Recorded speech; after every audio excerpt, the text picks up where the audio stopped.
the Assistant Chief Education Program, module on Election Day Emergency Procedures. The good news is that real emergencies almost never come up on Election Day. The bad news is that almost never is not quite never. More good news is that most emergencies are easy to plan for.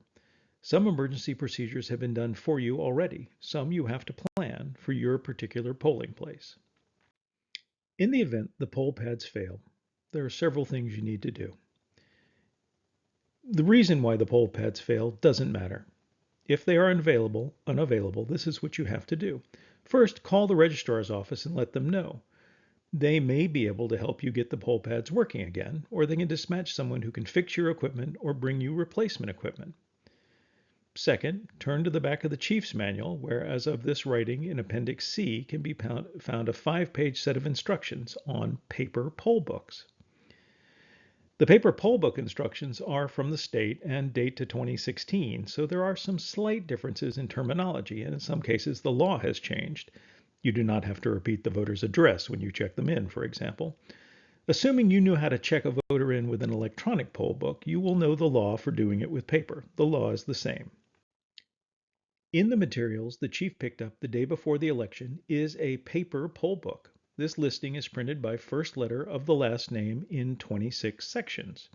It is easy to divide this in two and have the last names, for example, beginning A to M go to one EO and N to Z going to the next.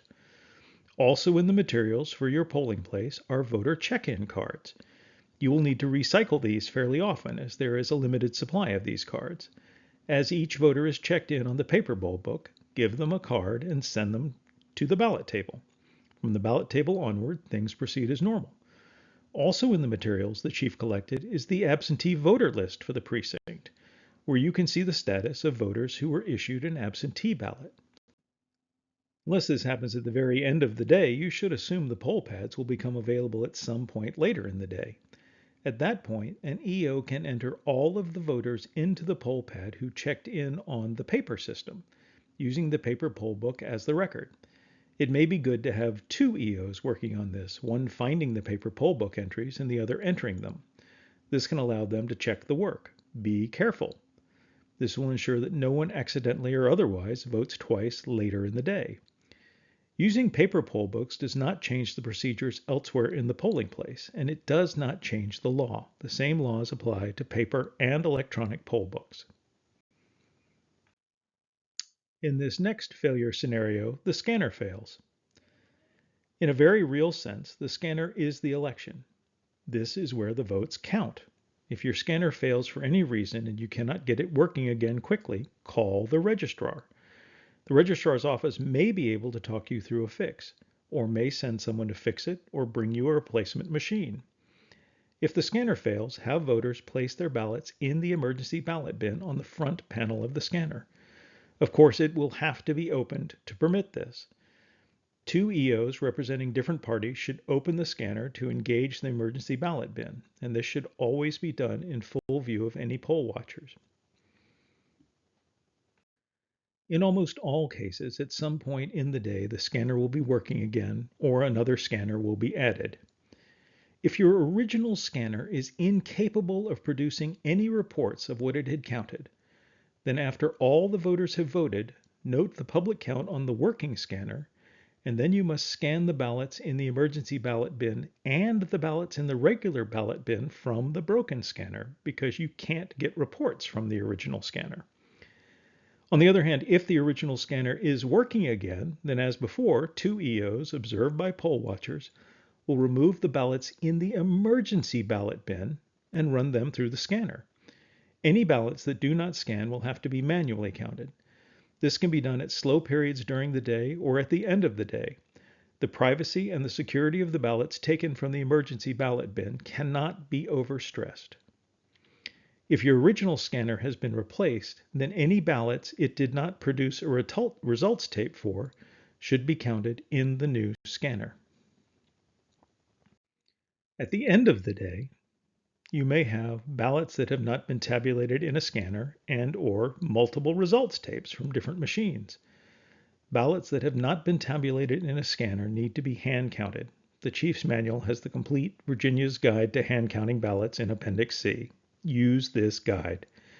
Teams of 3 EOs can be used to count ballots. In each team of 3, 2 of the EOs will be looking at, scrutinizing, the ballot, and 1 EO will record the vote.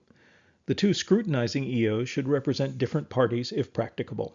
They should follow the Virginia Guide and direct the recording EO how to record the vote, and then check to make sure that it is recorded correctly.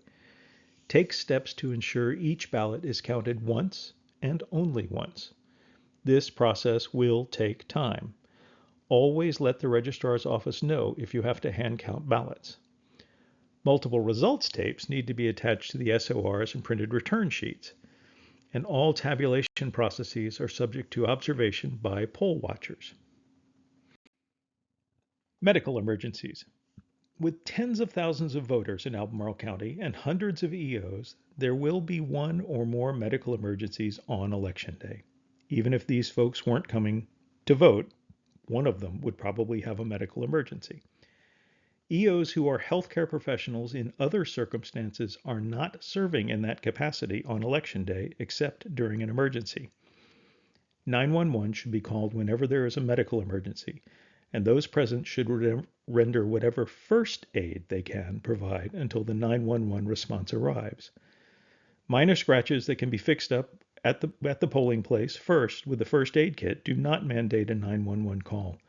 Loss of consciousness, on the other hand, always does.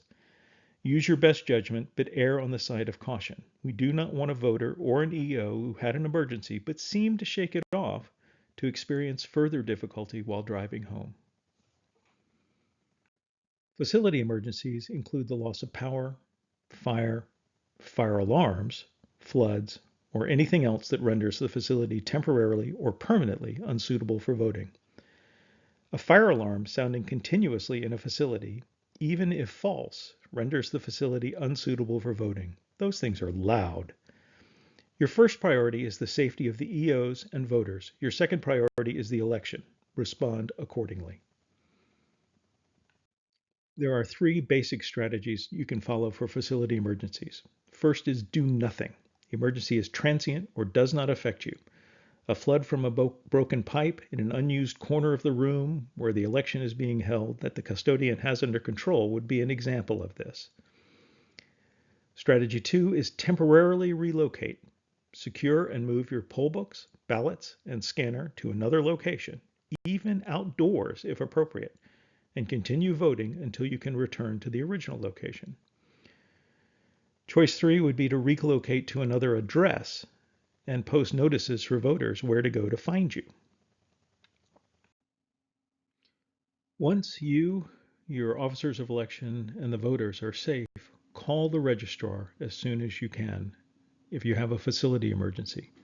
If you have to relocate temporarily, you will want to have made a plan in advance for how and where that should be done for your location, so that in an emergency, everyone knows what to do and what they are to do to get you there.